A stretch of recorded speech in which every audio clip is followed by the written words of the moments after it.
Who has tricked me into being on this poster? Scorpion, you are literally the easiest person in the world to trick. Watch. Hey, Scorpion. Scorpion killed your family. I will crush his bones into dust. I rest my case. I will crush your bones into dust. Hello and welcome to this video game related review nonsense that I do for Chris the Nerd's game review number 86, Mortal Kombat X for the PlayStation 4. I'm your host, Chris the Nerd, and for those of you who don't know, I write game reviews, and these videos exist essentially to abridge them into one short video for those of you who have had your head popped off due to electricity by a god, and then he made it explode. With that said, let us begin.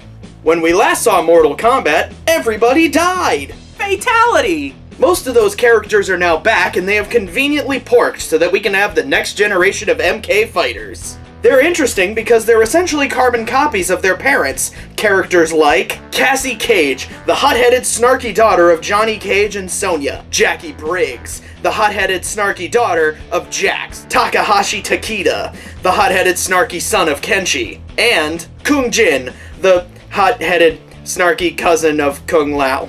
They're facing off against a slew of characters who are also new to the franchise but are on the side of evil.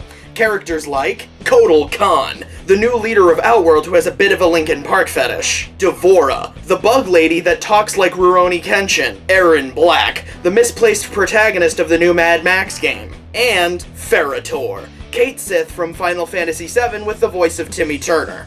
But all must tremble before the might of Shinnok, a really pasty fallen elder god. He's trying to absorb all the energy of Earthrealm so that he can merge all the realms together so that they can create an entity called the One Being that's higher up than the elder gods and will devour all of reality. That's a good plan, bro.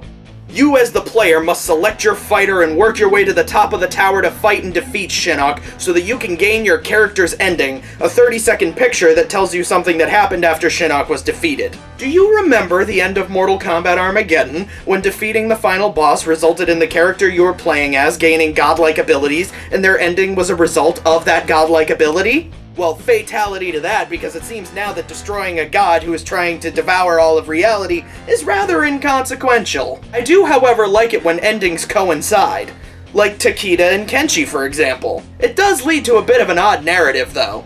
Let's say that you're playing as Kenshi. You fight a couple of people, one of whom being your son Takeda. You beat the insolent little shit to a bloody pulp. Then, using your sword as a telepathic helicopter, you slice the little bastard to a million pieces. Fatality!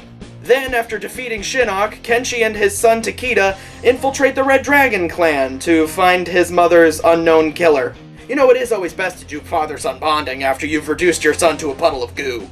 If that's not your style, though, you can head to the crypt, where you can use in-game coins, or real money if you're a fucking slut, to buy things like concept art, alternate costumes, extra fatalities, and brutalities. If you manage to reach a certain amount of conditions at the end of the match and hit the final hit a certain way, you'll get a limb-devastating kill shot, called a brutality. Take Johnny Cage's, for example. The conditions that must be met is Johnny Cage must punch his opponent in the balls 5 times throughout the course of the match. The final hit must also come from a shot to the balls. If he does it, he punches them in the testicles so hard, their eyes pop out of their skull. Then he'll do a little pose wearing sunglasses and go, "Oh no, I didn't," like an asshole.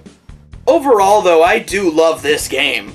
I think the game did a great job introducing new things as well as keeping old things so that there was something familiar for series veterans. The fighting is fast-paced, and it really makes you feel good when you manage a flawless victory or manage to get in a really long combo. I give it Chris the Nerd's seal of approval. So, thank you for watching. If you'd like to see my in-depth, less hot-headed and snarky review of Mortal Kombat X, you can check it out on geekvision.tv. If you'd like to see more videos like this one, subscribe to the channel, or check out the last video game review I did on Assassin's Creed 4 Black Flag. Also, I'd highly recommend checking out the Mortal Kombat X comic book from DC. It does a great job giving more backstory to some of the new characters, like Takeda, who is quickly rising to be one of my new favorite Mortal Kombat characters.